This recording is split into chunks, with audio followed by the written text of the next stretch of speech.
Alors dans cette vidéo, nous allons apprendre à gérer les cotations dans AutoCAD. Alors comme pour le texte, je vous conseille vivement de créer un style de cote avant même de commencer à gérer les cotations. Si je vais dans l'onglet Annoter, dans le groupe de fonctions cote, je vais voir ici que j'ai plusieurs options de cotation. Et complètement en bas à droite, je peux faire appel à la boîte de dialogue de gestionnaire des styles de cote. J'ai ici un aperçu des cotes que j'ai actuellement, c'est-à-dire la cote ISO 25. Je vais créer un nouveau style de cote, test. Alors, je vais demander à ce que code test soit basé sur les cotations ISO 25 et je dis continuer.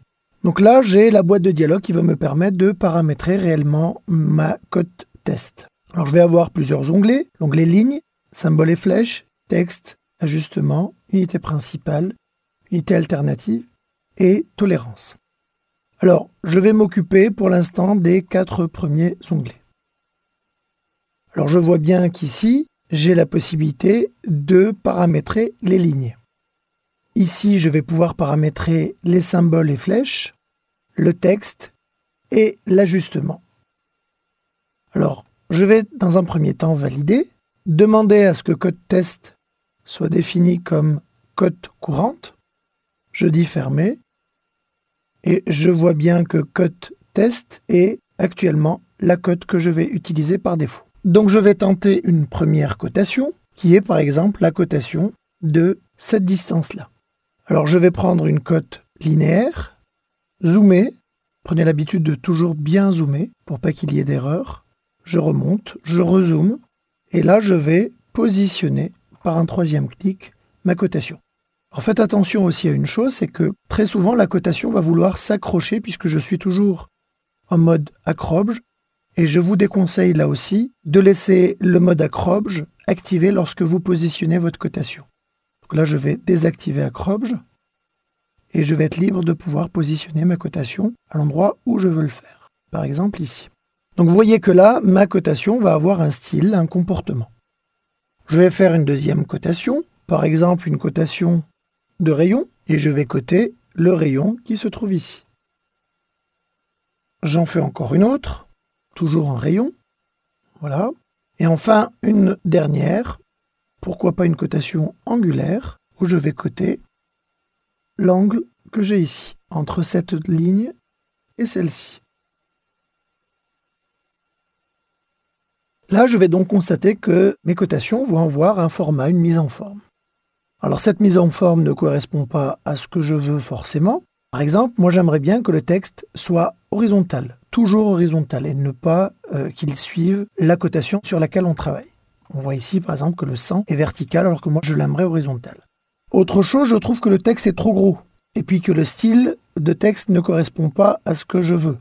Alors, je vais retourner dans mes styles de cote, prendre code test, modifier, et je vais tout simplement aller dans texte et demander à ce que mon texte soit toujours horizontal. Je valide, revalide à nouveau, avec le texte se met automatiquement à l'horizontale.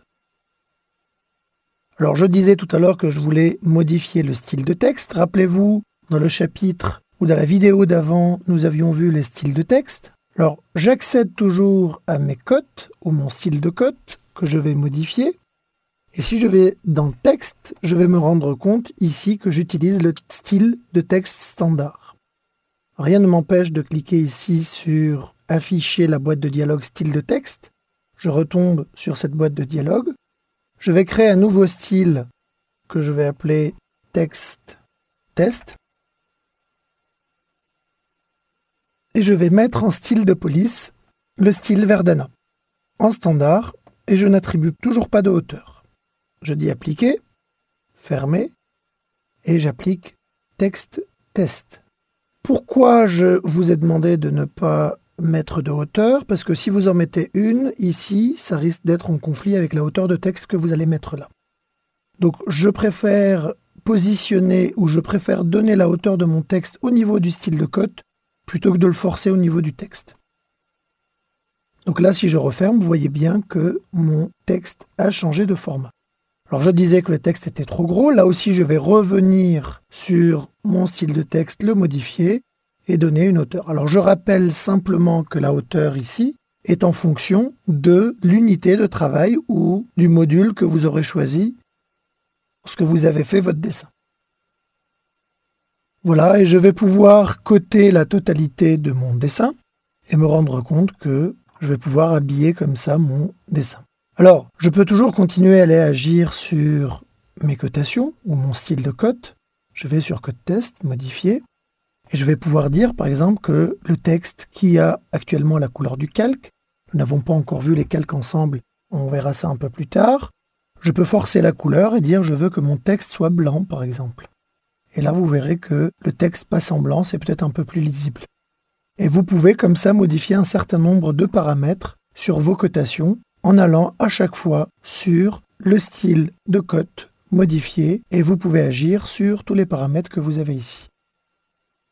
Alors on pourrait avoir, lorsqu'on fait des cotations, parfois on peut se tromper et réaliser des cotations dans un autre style qui est dans notre liste de styles. Par exemple ici on constate que cette cotation et celle-ci ne ressemblent pas aux cotations qu'on a sur notre dessin. Alors la raison est toute simple, c'est que lorsque je vais cliquer dessus, je me rends compte qu'on est en ISO 25.